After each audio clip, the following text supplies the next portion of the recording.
जैन साथियों, आप सभी का स्वागत है आपके अपने YouTube चैनल श्यामिंद स्टडी पर। तो आज की इस वीडियो में हम सुपर टेट की क्लास प्रारंभ करने जा रहे हैं।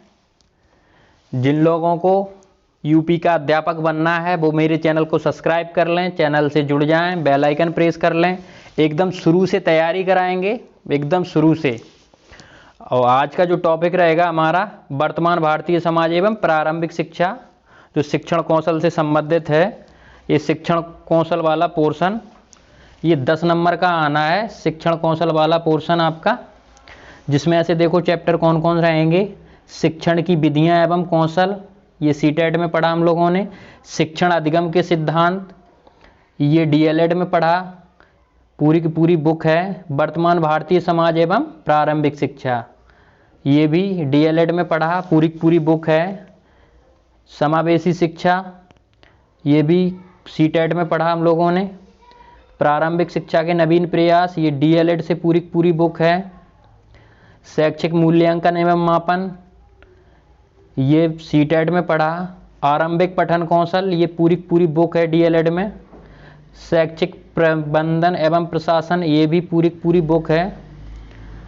ठीक है, तो आज का जो शुरुआत करने जा रहे हैं हम वर्तमान भारतीय समाज एवं प्रारंभिक शिक्षा से। ये इंटरेस्टेड सब्जेक्ट है थोड़ा, इसीलिए इसको पहले उठाया। ठीक है, ये पूरी पूरी बुक दी है डीएलएड में, आप जाके देख सकते हैं। लेकिन यहाँ से 1-2 नंबर जरूर बनते हैं। अब 10 नंबर का पूछा जाना है 8, ये पूरी पूरी बुकें ही दे दी इन्होंने। अब बताओ, तो तैयारी तो करनी पड़ेगी ना। तो आइए शुरुआत करते हैं हम। आज यहीं से शुरुआत करेंगे, एकदम शुरू से। शिक्षण कौशल वाला पोर्शन उठाया मैंने, जिसमें वर्तमान भारतीय समाज। ठीक है, अब वर्तमान भारतीय समाज में भी कुछ टॉपिक हैं, उनको देख लो। इनमें से देखो, शिक्षा की संकल्पना, अर्थ, महत्व। ठीक है, शिक्षा के उद्देश्य, वर्तमान भारत में शिक्षा के उद्देश्य को प्रभावित करने वाले कारक, शिक्षा के प्रकार, औपचारिक अनौपचारिक। ठीक है, आज के इस लेक्चर में हम इतना कवर करेंगे। ठीक है, आइए शुरुआत करते हैं हम। शिक्षा, एजुकेशन। शिक्षा क्या है? शिक्षा मनुष्य के विकास की पूर्णता की अभिव्यक्ति है। बिल्कुल सही बात है। शिक्षा से ही मनुष्य का पूर्ण विकास होता है। बिना शिक्षा के मनुष्य पशु समान है। ठीक है, मानव की उन्नति, सभ्यता एवं ज्ञान विज्ञान की प्रगति का एकमात्र साधन शिक्षा ही। बिल्कुल सही बात है। बिना शिक्षा के ना तो उन्नति हो सकती, जैसे कि मान के चलो यहाँ चित्र में देख रहे हो, ये एरोप्लेन उड़ रहा है, किसकी देन है? ये शिक्षा की देन है। ये 4 व्हीलर जा रही, किसकी देन? शिक्षा की देन है। ये साइकिल से चल रहा है, मोटरसाइकिल से, बस से, ये सब किसकी देन है? शिक्षा की देन है। और जो देखो, आज हम लोग पढ़ लिख गए तो सब कुछ, मतलब केवल अगर देखा जाए तो एक तरीके से शिक्षा ही है जिससे हम सब कुछ प्राप्त कर सकते हैं। ठीक, शिक्षा की देन है जिससे हम सब कुछ प्राप्त कर सकते हैं। और वैसे भी बताया गया है गीता में, ना ही ज्ञान सदृशम पवित्र मही विद्यते। इस संसार में ज्ञान से बड़ा कुछ भी पवित्र तत्व नहीं है। सबसे बड़ा अगर देखा जाए तो ज्ञान ही है। ज्ञान ही सब कुछ है, ज्ञान ही हथियार है आज की तारीख में। ठीक है, अगर आप शिक्षित हैं तो सब कुछ समझ जाएंगे, आगे चल के सब कुछ अपना जीवन यापन कर लेंगे। अब देखो आगे, शिक्षा का अर्थ। शिक्षा का अर्थ समझो। शिक्षा को आंग्ल भाषा में एजुकेशन कहते हैं। आंग्ल मतलब इंग्लिश भाषा में। ठीक है, यहाँ इंग्लिश या अंग्रेजी भाषा में एजुकेशन कहते हैं। बिल्कुल सही। शिक्षा शास्त्रियों के अनुसार एजुकेशन शब्द की उत्पत्ति लैटिन भाषा के निम्न शब्दों से हुई है। कौन कौन? देखो, एजुकेटम, ठीक है, एजुसियर, एजुकेयर, ये 3 शब्दों से एजुकेशन शब्द बना है। ठीक, एजुकेटम का मतलब होता है to train, act of teaching अथवा ट्रेनिंग, यानी शिक्षित करना। एजुसियर का मतलब है टू लीड आउट, विकसित करना अथवा निकालना। एजुकेयर का मतलब है आगे बढ़ाना, बाहर निकालना अथवा विकसित करना। To educated, to bring up to. ठीक है, ये अर्थ हो गए। अब देखो एजुकेटम में ई का अर्थ है, मान के चलो सबका सेम अर्थ है। ई का अर्थ है किससे, अंदर से, और डॉकू का अर्थ है आगे बढ़ना, अर्थात अंदर से विकास। मतलब जो भी विकास होता है शिक्षा के ही दम पे होता है ना मनुष्य का, अंदर से। अब इसको एक शब्दों में समझ, शिक्षा का प्रमुख उद्देश्य है व्यक्ति का सर्वांगीण विकास करना। शारीरिक विकास, मानसिक विकास, सामाजिक विकास, राजनैतिक विकास, जो भी विकास है सब शिक्षा का काम है। बिना शिक्षा और बिना विद्या के कोई विकास नहीं होने वाला। इसलिए यहाँ पे शिक्षा का प्रमुख उद्देश्य है व्यक्ति का सर्वांगीण विकास करना। ठीक है, अब आगे देखो। अब आगे शिक्षा को विद्या या ज्ञान के रूप में संज्ञापित किया गया है। बिल्कुल सही बात है। अपने यहाँ भारतीय संस्कृति में शिक्षा को किस रूप से जाना जाता है, विद्या या ज्ञान के रूप में जाना जाता है। एक बात याद आ गई, जैसे माता शत्रु पिता वैरी यन वाल को ना पठती, ना शोभते सभा मध्य हंस मध्य बको यथा। मतलब इसका अर्थ है जिनके माता पिताओं ने अपने बच्चों को शिक्षा नहीं दी वो शत्रु के समान हैं, और जिस बच्चे को शिक्षा प्राप्त नहीं है, जो शिक्षित नहीं है, तो वो समझ लीजिए हंसों के बीच में एक बगुला, भले ही वाइट रहता है लेकिन वो बगला अलग नज़र आ जाता है। ठीक, स्वरूप सेम मनुष्य का जैसा रहेगा, सब कुछ रहेगा, लेकिन आप अगर शिक्षित नहीं होंगे तो आप कुछ नहीं कर पाएंगे जीवन में। ठीक है, और इसके अलावा देखो प्लेटो का कथन है अज्ञान समस्त विपत्तियों का मूल कारण है, अज्ञानी रहने की अपेक्षा जन्म न लेना ही अच्छा है। बिल्कुल सही बात है। प्लेटो कौन थे? प्लेटो देखो यहाँ, ये देखो प्लेटो एक फिलोसफर थे, एक दार्शनिक। प्लेटो या अफलातून एथेंस में जन्मा, प्राचीन यूनान के श्रेष्ठ काल का प्रसिद्ध दार्शनिक था। बिल्कुल सही, प्लेटो। वह सुकरात का शिष्य तथा अरस्तु का गुरु था। ठीक है, ये प्लेटो साहब हैं, ये यूनान के दार्शनिक थे प्रसिद्ध। तो इन्होंने कहा था अज्ञान समस्त विपत्तियों का मूल, अगर अज्ञान ही हो तो वही मूल कारण है कि आप जो भी समस्याएं आ रही हैं, जो भी समस्याएं हैं, सब कुछ अज्ञान से। अगर ज्ञान हो आपके अंदर तो सारी विपत्तियां खत्म हो जाती हैं। ये रहे आपके प्लेटो साहब। ठीक है, अब आगे देखो। अब अरस्तु इनके चेला थे, प्लेटो साहब के को अरस्तु चेला थे। देखो अच्छा इसमें दिखाया गया है यहाँ पे। सुकरात इनके गुरु थे प्लेटो साहब के। ठीक है, सुकरात को नाम तो सुना होगा शायद, इंटर में जाने हाई स्कूल में इनसे एक इंग्लिश में चैप्टर भी था यूपी बोर्ड में, याद नहीं आ रहा है। वो गलियों गलियों में अपना ज्ञान बांटते रहते थे सुकरात। उन्हीं के शिष्य थे प्लेटो का शिष्य था अरस्तु। अब अरस्तु ने शारीरिक संबंधी बताया था कुछ, तो उसको भी देख लेते हैं हम। अरस्तु का विचार था स्वस्थ शरीर में ही स्वस्थ मस्तिष्क का विकास होता है। मतलब स्वस्थ शरीर में स्वस्थ मस्तिष्क का विकास होता है। Healthy mind is healthy body. ठीक है, ये अरस्तु का सबसे ज़्यादा कोटेशन पूछे जाने वाली है इस चीज़ को जान गए। अरस्तु कौन थे? प्लेटो के चेला। अरस्तु प्राचीन यूनानी दार्शनिक और बहुश्रुत थे। उनका जन्म स्टेगेरिया नामक नगर में हुआ था। वह प्लेटो के शिष्य और सिकंदर के गुरु थे। बताओ, सिकंदर के गुरु थे ये। ठीक, उनके लेखन में प्राकृतिक विज्ञान, दर्शन, भाषा विज्ञान, अर्थशास्त्र, राजनीति, मनोविज्ञान, इन सब चीज़ों को लिखा उन्होंने, अरस्तु ने। ठीक है, और उनका जो कोटेशन थी, स्वस्थ, अगर शरीर स्वस्थ होगा तो स्वस्थ अच्छे विचार आएंगे, अच्छे सब कुछ माइंड चलेगा। तो इस चीज़ को उन्होंने वरीयता दी थी। अगर शिक्षा किसी न किसी तरीके से रिलेटेड रहती है, शिक्षा ही तो है जो शारीरिक विकास करती है। ठीक है, तो उसी के तहत इन्होंने भी ये कोटेशन बताई थी कि अगर स्वस्थ शरीर होगा तो अच्छा माइंड चलेगा, अच्छी शिक्षा प्राप्त करेंगे।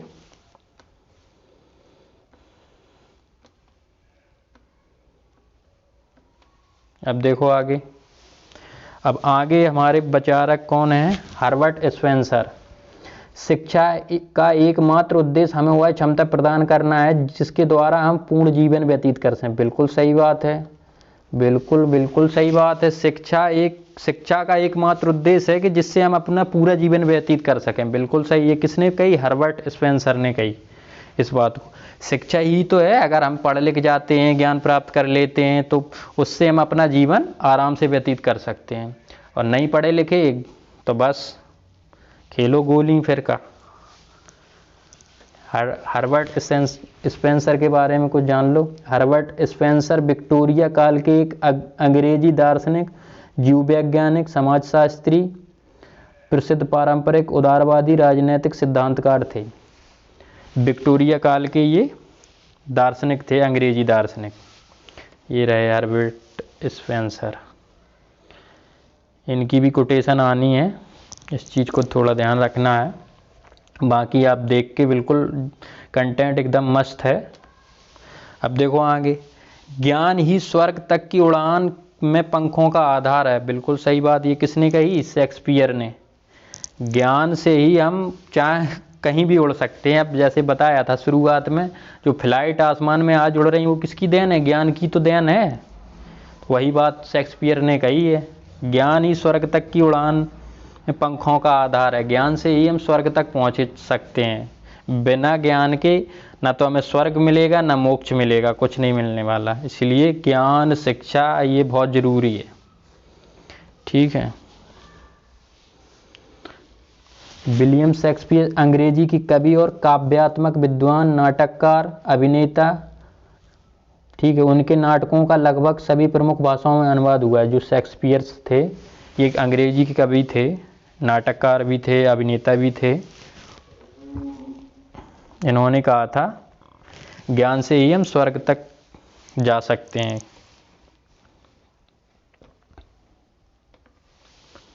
अब ये तो तस्वीर आप देख के समझ गए होंगे, ये अपने बापू हैं, गांधी बापू। तो उन्होंने क्या कहा था शिक्षा के बारे में? देखो, शरीर, मस्तिष्क और आत्मा, इन तीनों का उचित और सामंजस्यपूर्ण मिश्रण पूर्ण मनुष्य के निर्माण के लिए आवश्यक है और शिक्षा की सच्ची व्यवस्था का आधार है। ठीक है। देखो, शरीर, मस्तिष्क और आत्मा, इन सामंजस्यपूर्ण इनका मिश्रण से मनुष्य के पूर्ण निर्माण होता है। और जो निर्माण में जो मेन भूमिका निभाती है वो का सच्ची शिक्षा की व्यवस्था का आधार है। ये सब बापू ने बताई थी कि अगर शरीर, मस्तिष्क, आत्मा, इन तीनों के मिश्रण से मनुष्य का पूर्ण विकास होता है, लेकिन उसमें जो मेन भूमिका कौन?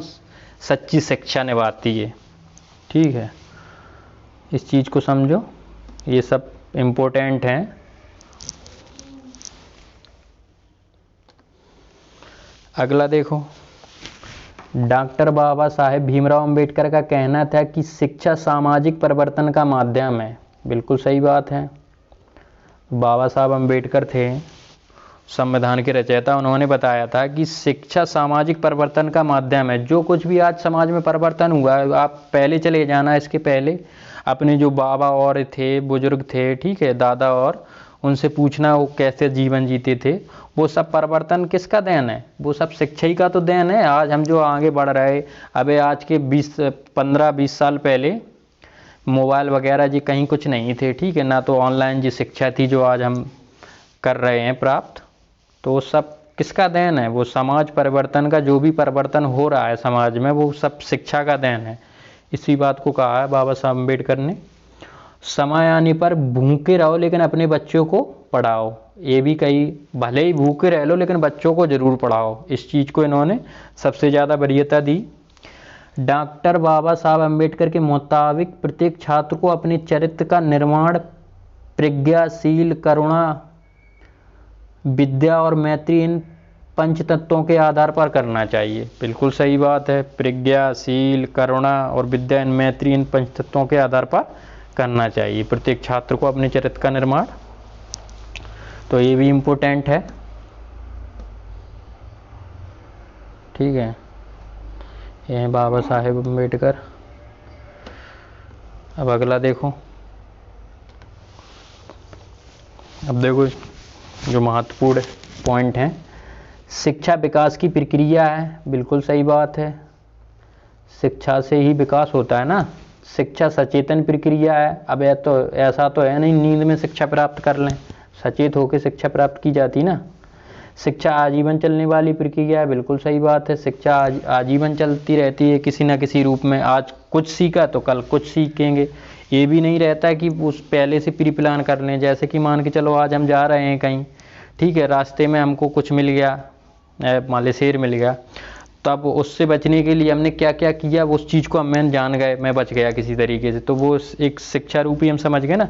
किसी न किसी तरीके से हर चीज़ जीवन में चलती रहती है और वो हम चीज़ सीखते रहते हैं, ठीक है, आजीवन। वो एक शिक्षा है ना, जो कुछ हम सीख रहे हैं।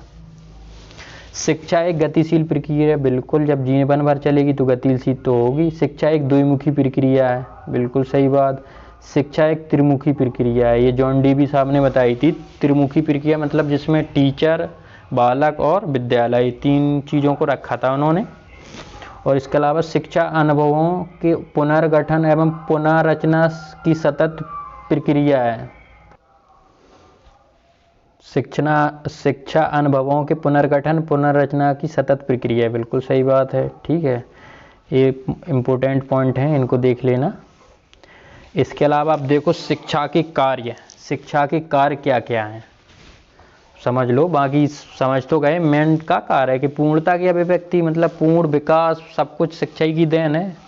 बाकी देख लो, व्यक्ति संबंधी कार्य क्या है, समाज संबंधी कार्य क्या है, राष्ट्र संबंधी कार्य क्या है, वातावरण संबंधी कार्य क्या है शिक्षा के। देखो, व्यक्ति संबंधी आंतरिक शक्तियों का विकास करना, बिल्कुल सही बात है।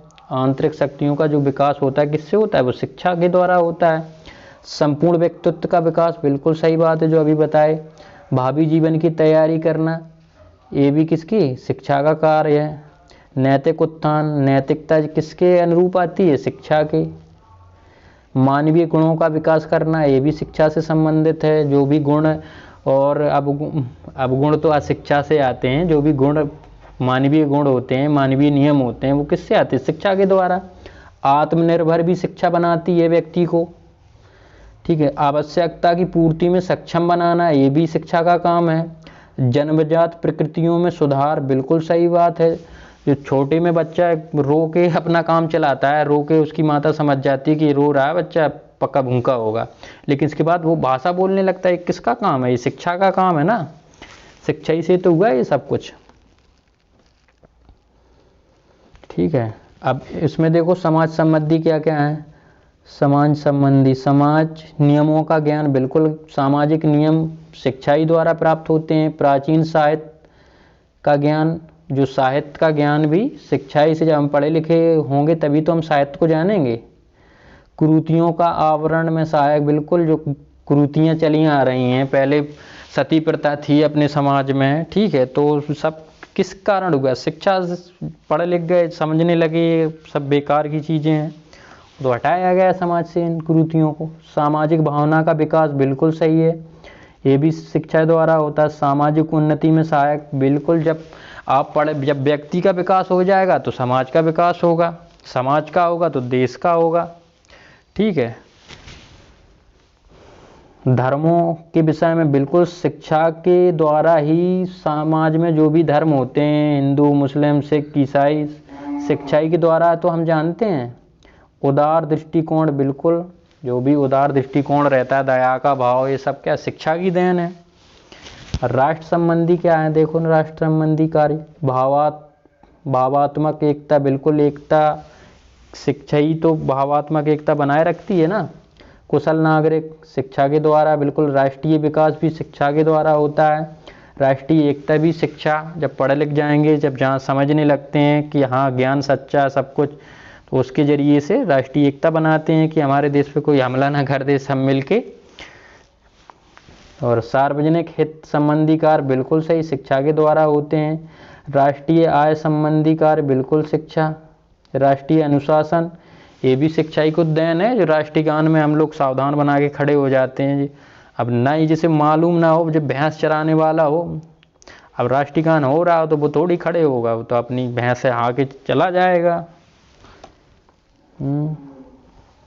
अधिकार तथा कर्तव्यों का ज्ञान, बिल्कुल, ये जो भी अधिकार हैं वो सब शिक्षाई के द्वारा। पढ़े लिखे होगे तो अपने अधिकार जान जाओगे, ठीक है। जाके जब अधिकार मालूम नहीं हो तुम क्या करोगे? कुछ नहीं। दूसरा आपको कुछ करके चलाया जाएगा, आप जहीं की त्यों रह जाओगे। देखो वातावरण संबंधी, वातावरण से समायोजन। अब जिस शिक्षा की देन है, अब जो जम्मू कश्मीर में फौजी ड्यूटी कर रहे हैं वो, अब ये सब चीज़ें शिक्षा से रिलेटेड होती हैं। अगर इस तरीके की चीज़ें प्रोवाइड ना करी जाएं उनको, ये जैकेट वगैरह और जो सब कुछ हैं व्यवस्थाएं शिक्षा के द्वारा होती हैं, तो वो कहाँ कर लेंगे, वहाँ रह लेंगे। वातावरण से समायोजन शिक्षा के द्वारा करते हैं। हम पढ़े लिखे जाते हैं तो पहले ज़्यादातर नदी के किनारे बसते थे, अब समझते हैं कि यार हटाओ यार, यहाँ बाढ़ें आ जाती हैं, ये चीज़ें आ जाती हैं, तो अपना शहरों में खिसक लिए। ये सब शिक्षा का देन है ना। वातावरण से अनुकूलन, ये सब शिक्षा का देन है। ये रहे शिक्षा के कार्य, ठीक है। अब देखो शिक्षा के प्रकार, शिक्षा के प्रकार देख लो। शिक्षा 3 प्रकार की होती है: औपचारिक शिक्षा, अनौपचारिक शिक्षा, औपचारिक शिक्षा, दूरस्थ शिक्षा। Informal education, formal education, distance education, ठीक है। अनौपचारिक, औपचारिक, दूरस्थ। आइए एक एक से इनको जाने हम लोग। देखो औपचारिक शिक्षा, अनौपचारिक शिक्षा क्या होती है? सबसे पहले अनौपचारिक शिक्षा देखो। सभी दशा एवं परिस्थितियों में कोई स्थान, पाठ्यक्रम, विषय निर्धारित नहीं होता। बिल्कुल सही बात। यह अनुभव द्वारा शिक्षा कही जा सकती है। अनौपचारिक शिक्षा का मतलब होता है जिसमें कोई उपचार ना किया जाए पहले से रिलेटेड, कि ये विद्यालय है, ये पुस्तक होगी, ये सब कुछ होगा, पहले से प्री प्लान ना हो, ठीक है। जो अचानक, ठीक है, जिसका कोई स्थान निश्चित ना हो, जिसका कोई पाठ्यक्रम निश्चित ना हो, जो अनुभव के द्वारा ली जाती है। अब जैसे इस तस्वीर में देख रहे हो, अभी ये बच्चे अभी इनको देखकर, अपने माता पिता को देखकर ये पौधे लगाना सीख रहे हैं। तो ये कि निश्चित थोड़ी था कि मतलब अब वो सीख रहे हैं उस चीज़ को, ठीक है। पौधों के बारे में जानेंगे, वातावरण के बारे में जानेंगे, ये सब क्या अनुभव इनका और हो जाएगा। ये सब अनुभव द्वारा होती है अनौपचारिक शिक्षा, जिसमें उपचार ना किया गया अनौपचारिक रूप से। एक उपचार के रूप में तो विद्यालय हो गया, प्री प्लान कोचिंग हो गई, ये सब रहता है। तो ये अनौपचारिक शिक्षा, ठीक है। औपचारिक शिक्षा देख लो। विद्यालय हो गया, चर्च हो गया, पुस्तकालय हो गया, योजनाबद्ध शिक्षा, ठीक है। विद्यालय में औपचारिक शिक्षा प्राप्त की जाती है, चर्च में, पुस्तकालय में, मतलब योजनाबद्ध तरीके से शिक्षा को ही हम औपचारिक शिक्षा, जिसमें औपचार करना पड़ता हो, एक बिला बोर्ड का, ठीक है, बैठने के लिए रूम का, सब चीज़ का, ये सब औपचारिक शिक्षा हैं। देखो यहाँ देख रहे हैं तस्वीर में, ये अध्यापिका पढ़ा रही हैं अपने बच्चों को, पहले से रिलेटेड एक टाइम फिक्स रहता है इसमें, ठीक है। एक पाठ्यचर्या फिक्स, पाठ्यक्रम फिक्स रहता है, हर चीज़ फिक्स रहती है। तो इसी को हम औपचारिक शिक्षा कहते हैं, इसमें पहले से चीज़ें फिक्स रहती हैं, ठीक। अगली देखो लास्ट, दूरस्थ शिक्षा। दूरस्थ, ये इम्पोर्टेंट टर्म है। दूरस्थ शिक्षा देखो, ओपन लर्निंग, ओपन एजुकेशन, या पत्राचार शिक्षा, करस्पॉन्डेशन एजुकेशन, या ऑनलाइन एजुकेशन, या होम स्टडी। आज की सरल शब्दों में इसे ऑनलाइन एजुकेशन कह सकते हैं, ठीक है। तो आज आप अगर हमारा वीडियो देखोगे अपने मोबाइल पे, ठीक है, जो हम पढ़ा रहे हैं, तो किसकी देन है? ये ऑनलाइन, ठीक, ऑनलाइन शिक्षा है, ये दूरस्थ शिक्षा है। तो हम घर पे स्टडी कर ले रहे हैं, किसके वजह से? दूरस्थ शिक्षा के वजह से। जो घर बैठे बैठे हम लोग पढ़ लेते हैं, तो वो किसके वजह से? दूरस्थ शिक्षा के। उसी को हम दूरस्थ शिक्षा कहते हैं। अपने मोबाइल पे हम इस वीडियो को देखेंगे, या ऑनलाइन क्लास, लाइव क्लास चलेगी, तो उसी को हम दूरस्थ शिक्षा कहते हैं, ठीक है। सरल शब्दों में देखो बच्चा, ये मैडम पढ़ा रही हैं लाइव, जो भी हो, इसका सेशन चल रहा है। देखो ये अपने लैपटॉप वगैरह में देख रहा है, अब मोबाइल में देखते हैं सब लोग अपने यहाँ। अब दूरस्थ शिक्षा के घटक देख लो। दूरस्थ शिक्षा के घटक, घटक का मतलब भाग से रिलेटेड होता है, भाग या अंग, ठीक है। तो मुक्त अधिगम हो गया, मुक्त शिक्षा हो गई, पत्राचार शिक्षा, वही चीज़ जो अभी बताए थे, ओपन लर्निंग, फ्री एजुकेशन। अब मान के चलो मैं ये वीडियो डाल दूंगा कि क्या इसके आपके पैसे लग रहे हैं ना? बिल्कुल नहीं लग रहे हैं ना। फ्री एजुकेशन है, मैं यूट्यूब पे इस वीडियो को अपलोड कर दूंगा या ऑनलाइन लाइव आ जाऊं तो आप उसे देखोगे, क्या उसके मैं पैसे वसूल करूंगा आपसे? आपसे तो नहीं करूंगा ना, ठीक है ना। इसी को मुक्त शिक्षा भी कहते हैं, पत्राचार भी शिक्षा कहते हैं। पत्राचार का मतलब है कि अभी तो अब मोबाइल चलने लगे, उसके पहले क्या रहता था, पत्र के माध्यम से सिस्टम था कि कोरियर द्वारा, कुछ डाक आंक द्वारा करके आपको पत्राचार के तरीके से शिक्षा को प्रेषित किया जाता था। ठीक, ये चीज़ें हैं। अब देखो इससे इम्पोर्टेंट पॉइंट देख दो, दूरस्थ शिक्षा के गुण क्या हैं। दूरस्थ शिक्षा एक आधुनिक अवधारणा है, बिल्कुल सही बात है। जो आज की तारीख में ऑनलाइन ही तो शिक्षा सब कुछ है। जो बिल्कुल नहीं पढ़ते थे, इंटरेस्ट नहीं था, या जिनके पास धन नहीं था, बोले कहाँ जाना यार, कानपुर पढ़ेंगे। अब कानपुर के लिए यार ना तो रूम का खर्चा है, ना किताबों का, मतलब काफ़ी समस्याएं होती थी। बोले कहाँ जाना यार, इलाहाबाद जाना पड़ेगा इस सुपर टेट की तैयारी करने के लिए। अब कहीं नहीं जाना है, घर बैठे रहो, आराम से अपना मोबाइल खोलो, ठीक है, वो पढ़ते रहो। ये सब किसके देन है? ये दूरस्थ शिक्षा की देन है, ऑनलाइन स्टडी की। दूरस्थ शिक्षा प्रणाली छात्रों को समान अवसर तथा चयन की स्वतंत्रता का अधिकार प्रदान करती है, बिल्कुल सही बात है।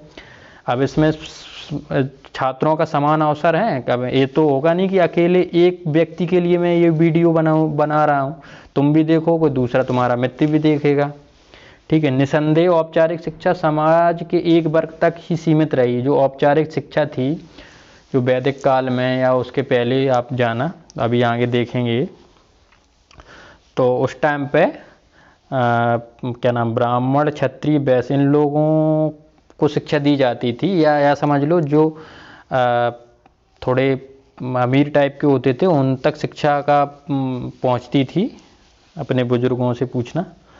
तो ये चीज़ है। तो लेकिन अब जो दूरस्थ शिक्षा है वो ये सब चीज़ें सबको हटा देती है, सबको समान शिक्षा का अवसर देती है। परंपरागत शिक्षा व्यक्ति संचार पर आधारित है तथा दूरस्थ शिक्षा संचार के आधुनिक प्रारूप पर आधारित है, बिल्कुल सही बात कही। परंपरागत शिक्षा क्या, व्यक्ति संचार पर आधारित है। मतलब परंपरागत शिक्षा कैसी होती है, जैसे ऑलरेडी बोले ऐसो हो चलवाओ, ऐसो करो, तो ये किससे, व्यक्ति संचार, मतलब जो व्यक्ति के द्वारा होता है ये सब। और दूरस्थ शिक्षा संचार के आधुनिक प्रारूप पर, कैसे मोबाइल है, कंप्यूटर हैं, ये सब इनके द्वारा, टीवी हैं, ये सब चीज़ें, ठीक। अगले देखो, दूरस्थ शिक्षा सेवारत व्यक्तियों के लिए नवीन शिक्षा विभिन्न आयामों को स्थापित करती है, बिल्कुल सही बात है। नवीन शिक्षा विभिन्न आयामों को स्थापित करती है। इस शिक्षा को प्राथमिक से लेकर उच्च स्तर तक की शिक्षा में प्रयोग किया जाता है, बिल्कुल सही। अभी जो तस्वीर दिखाई थी बच्चे की, वो छोटा ही तो बच्चा है, ठीक है। अपने यहाँ छोटे बच्चों के लिए मान के चलो इतना नहीं है अभी, देखो ये बच्चा दिख रहा, छोटा ही बच्चा तो है, प्राथमिक स्तर है इसका, ठीक है।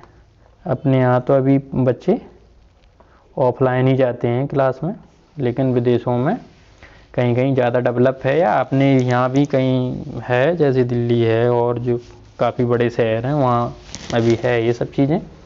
इसके अलावा उच्च स्तर पर भी अपन लोग तैयारी भी कर रहे हैं, ठीक है ना। देखो प्राथमिक से लेकर उस उच्च स्तर तक शिक्षा का प्रयोग होता है, बिल्कुल। यह भारतीय संविधान के उद्देश्य तथा आशाओं को पूर्ण करने में सहायता करती है, बिल्कुल सही बात है। ये भारतीय संविधान के उद्देश्यों और आशाओं को पूर्ण कर रही है ये ऑनलाइन शिक्षा, क्योंकि उसमें कहा गया समता, मतलब सबको समान तरीके से। तो वो और दूरस्थ शिक्षा ऑनलाइन शिक्षा के माध्यम से हो रहा है। उसके पहले पता चल रहा है यार गरीब का लड़का है वो पढ़ ही नहीं पाएगा, ये चीज़ें हैं। यह विद्यार्थियों के धन, समय, गति का सदुपयोग करती है, बिल्कुल सही। उसमें क्या था, फिक्स टाइम था भाई, 10 बजे जाना है, 10 बजे के बाद 4 बजे घर पे आना है, मतलब 4-6 घंटा पढ़ना है। अब वो 4-6 घंटे में सुबह तैयारी होने में 2-3 घंटा लग गए, इसके बाद आने जाने में समय चला गया, तो उन सब की बचत करता है ये दूरस्थ शिक्षा, ऑनलाइन शिक्षा, ठीक है। कहीं जाना नहीं है। यह विद्यार्थियों के प्रवेश में सरलता और विभेदीकरण की आवश्यकता की पूर्ति करता है। बिल्कुल सरल तरीके से जो भी विद्यार्थियों को प्रवेश मिलता है, एंट्रेंस वाली परीक्षाएं होती हैं, तो उसमें ये दूरस्थ शिक्षा के और इस ऑनलाइन शिक्षा के वजह से अच्छे से तैयारी कर लेते हैं सब अपने तरीके से ऑनलाइन, तो कोई उसमें भेदभाव नहीं होता है। दूरस्थ शिक्षा आधुनिक समय में शिक्षा की लगभग सभी आवश्यकताओं को पूर्ति करने में सहायक है। बिल्कुल सही बात है। दूरस्थ शिक्षा ही जो सभी आवश्यकताओं की पूर्ति कर रही है। ठीक है, यह विद्यार्थियों में समान प्रत्यय का विकास करती है। बिल्कुल सही बात है। ठीक है, ये सभी इम्पोर्टेंट थे पॉइंट दूरस्थ शिक्षा के। अब देखो मैंने प्रश्न लिए हैं, इससे संबंधित प्रश्न देख लो, इम्पोर्टेंट प्रश्न है। स्वस्थ शरीर में स्वस्थ मस्तिष्क का वास होता है, यह किसका कथन है बताओ? हर्बर्ट का, स्पेंसर का, हैंडरसन का, अरस्तू का। बताओ, अभी पढ़ा था शुरुआत में। किसका है ये? अरस्तू का। ठीक है, यहाँ पे घा विकल्प सही है, डी विकल्प। ठीक है, अगला प्रश्न देखो।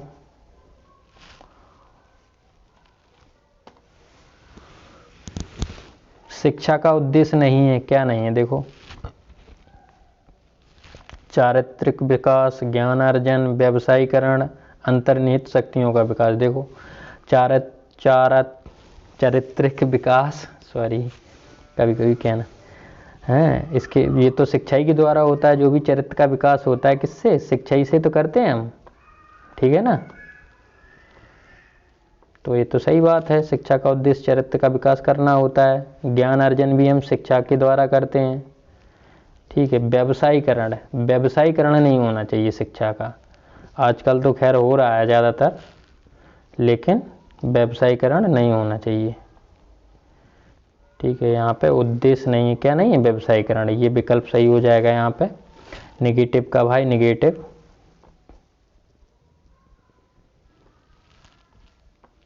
यहाँ गा सही है। अगला प्रश्न देखो। शिक्षा शब्द की उत्पत्ति लैटिन भाषा के किन शब्दों में हुई है? बताओ, लैटिन भाषा के किन शब्दों में हुई से? एजुकेटम, एजुसियर, एजुकेयर, एजुकेशन, जो अभी बताए थे शुरुआत में।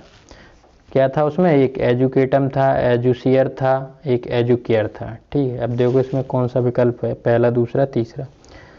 पहला, दूसरा, तीसरा कौन सा? ये डी में दिया है, पहला, दूसरा, तीसरा यहाँ पे। ठीक है, डी विकल्प सही है। अगला प्रश्न देखो। दूरस्थ शिक्षा के घटक हैं, बताओ कौन कौन है? दूरस्थ शिक्षा के अभी घटक बताए थे। मुक्त अधिगम, बिल्कुल सही। मुक्त शिक्षा ये भी है। पत्राचार शिक्षा, औपचारिक शिक्षा, ये तो प्रकार है शिक्षा का। ठीक है, यहाँ पे देखो पहला, दूसरा, तीसरा किस विकल्प में दिया गया? पहला, दूसरा, तीसरा, सी विकल्प। ठीक है, यहाँ पे ये सी विकल्प सही है। ठीक, आज के लिए बस इतना ही। सभी को मेरा जय हिंद। अगर लेक्चर पसंद आए तो वीडियो को लाइक करें, शेयर करें और चैनल को सब्सक्राइब करें। सभी को मेरा जय हिंद। अभी ये शुरुआत हो चुकी है आपकी सुपर टेट की अच्छी खासी। अब देखिए, आप देख सकते हैं कितना ज़बरदस्त वो कंटेंट था, कम समय में इतना सब कुछ। अब आगे अगर किताब खोल के देखोगे ना तो 3 दिन लग जाएंगे इसको पढ़ने में। सभी को मेरा जय हिंद। अब अगला लेक्चर लेकर आएंगे हम उससे आगे।